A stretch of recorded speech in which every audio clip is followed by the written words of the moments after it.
আসসালামু আলাইকুম ভিউয়ার্স, আজকের আমি আসলাম আপনাদের জন্য সহজ এবং অসম্ভব মজার একটা পায়েস রেসিপি নিয়ে।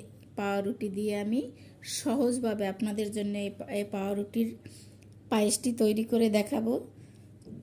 যদি একটুও ভালো লাগে তো অবশ্যই বাসায় তৈরি করে খেয়ে দেখবেন, ভালো হলে আমাকে কমেন্টে জানাবেন।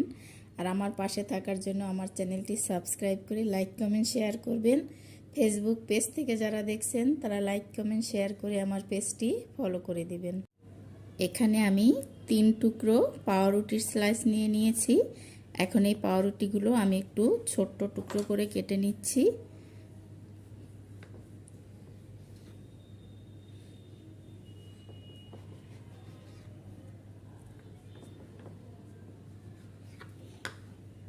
এখানে আপনারা চাইলে সাইডের অংশটুকু কেটে বাদ দিতে পারেন আর নাও দিতে পারেন, এটা সম্পূর্ণ আপনাদের